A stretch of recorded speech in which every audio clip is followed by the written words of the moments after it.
Isang magandang tanghali po sa inyo lahat, mga kaibigan, mga kababayan, ka-Pokemon. Narito muli ang inyong kabarkada, ang inyong ka-Pokemon, ang inyong kapitbahay, ang inyong kapinsan, ang inyong kababayan. Pokedex ng Jesra Trading Showroom, ang tambayan ng mga future Pokemon Millionaire.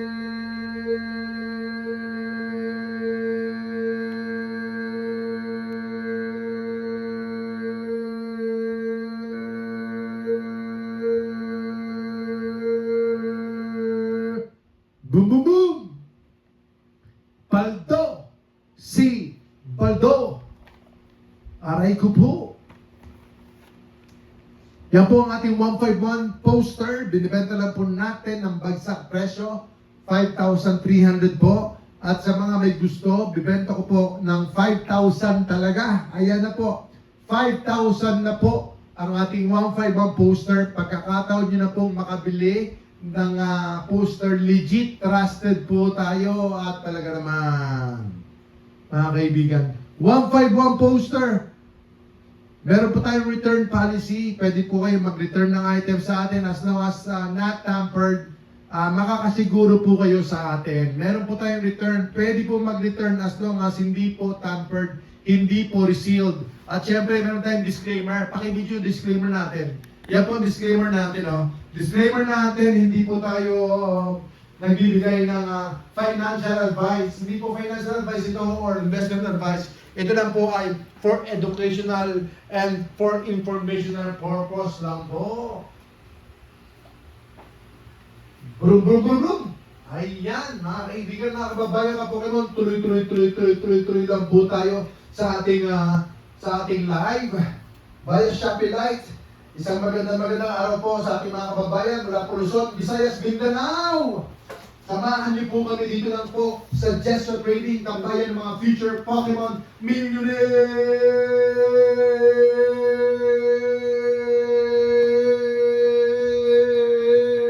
Boom, boom, boom! Ano po yung worst product? Worst product po dito ay, sa tingin ko po, ang worst product po ay,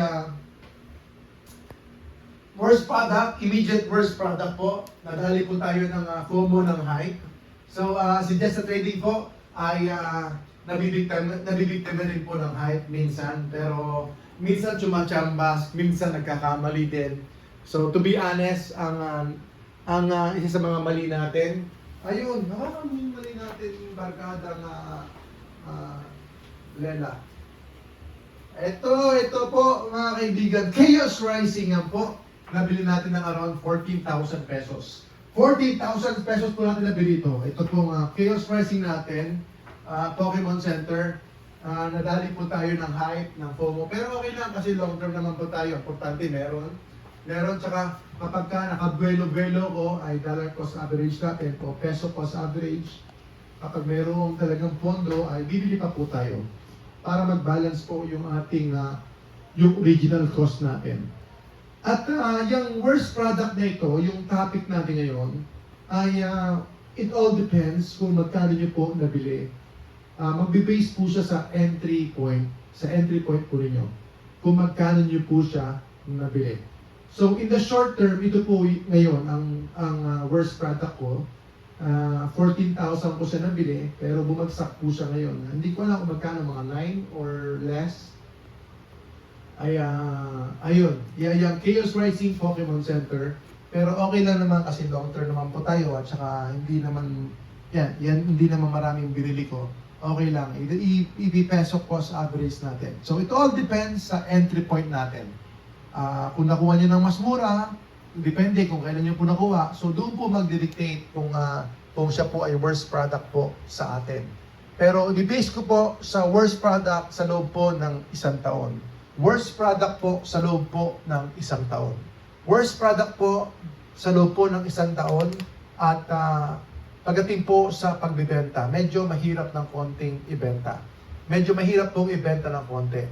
Ano po itong tinutukoy kong mga worst product? Worst product po, it's not really that bad kasi kinumpute ko po, worst product, it's around 40% gain sa loob po ng isang taon. Nag-a-average po siya ng 40% gain. So, it's the worst para po sa akin. Para po sa akin, worst po siya sa loob po ng isang taon at saka medyo mahirap nga pong ibenta. Kasi hindi siya ganun ka-popular, hindi siya ganun ka-in-demand, at hindi po talaga siya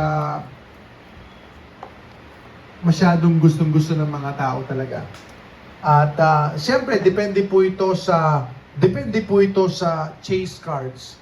Ang isa sa mga worst natin, at least 40% gain pa rin siya. Paradox Reef Booster Box. Paradox Reef Booster Box po. Yan, pakita nyo. Ayan po, yung booster box lang po yan. Display lang po natin yan. Na-open na po ito for ano lang yan, for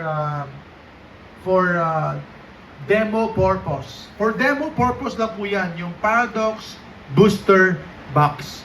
Yan po ay nag-gain lang po ng 40%. Sa loob po ng isang taon, nag-gain po siya ng 40%. So, yan na po yung worst. Yan na po yung isa sa mga worst. 40% gain. Pero syempre, depende po sa entry point ninyo. So, iba-iba tayo ng entry point at binibigyan ko lang po kayo ng idea, yan po yung worst performer sa loob po ng isang taon. Base po yan sa collector price. Base po yan sa collector price. Ayan. At ang susunod ay Temporal Forces Booster Box. Temporal Forces Booster Box. Yan po yung medyo around 40% din po siya. Around 40% gain din po siya sa loob po ng isang taon. Imagine nyo po, mga kaibigan, mga kababayan ka Pokemon, imagine nyo po, yung worst performer, personally sa akin and including sa TCG or sa collector prices, ay 40%. So it's not bad at all.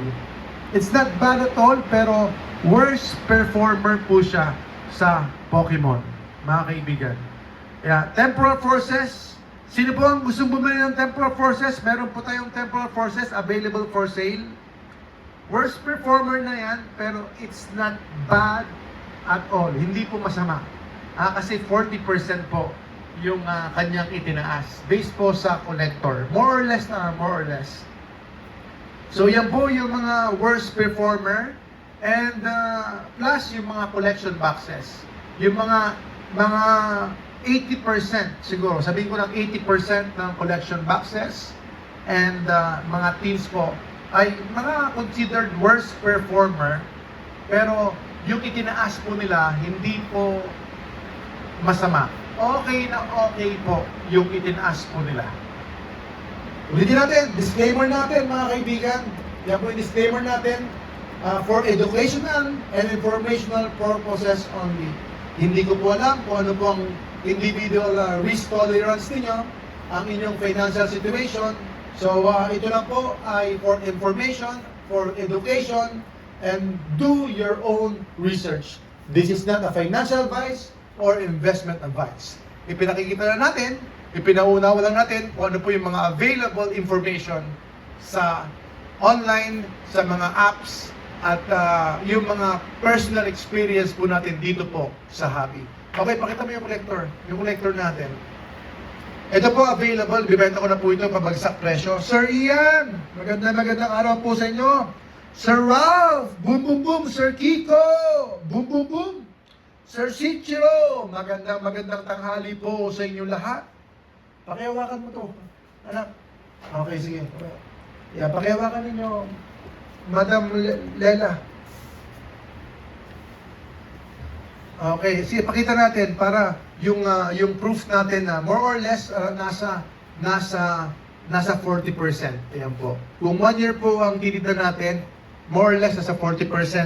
Depende sa entry point. Ngayon, kung binili nyo sa medyo mataas, nakita nyo, may tumaas siya. Merong mataas na graph po yung mataas na price po yung ano.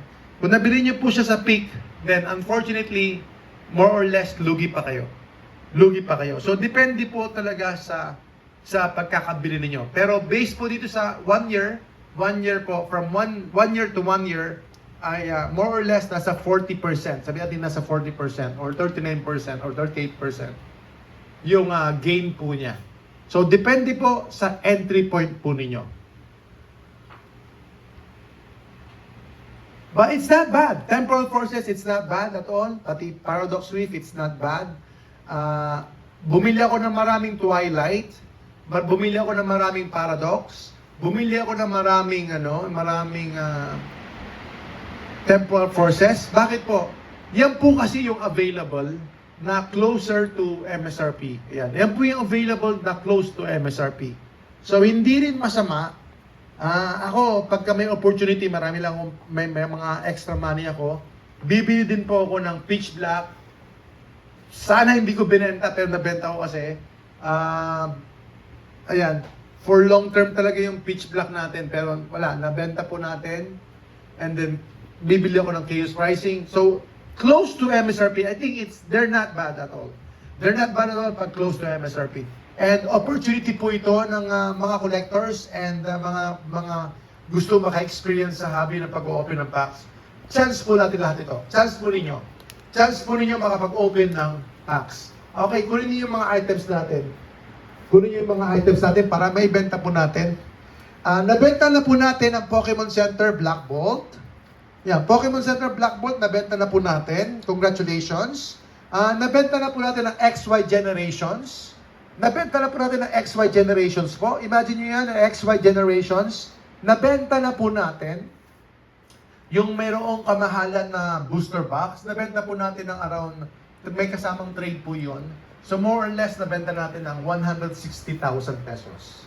Yung XY Generations, nabenta ko po ng 160,000 pesos. Mga kaibigan, mga kababayan ka Pokemon. So kung interested po kayo, hindi natin binibenta masyado yan eh. Ipakita niyo yung binibenta natin, anak. Ayan. Ito mo, Black Bolt, pwede ko ibigay ng 10.5. 10.5 po tayo. Ito naman ay, ito ba yung ano? Meron tayong, ayan, meron. Ito, merong cosmetic flow. Sama na ko ito.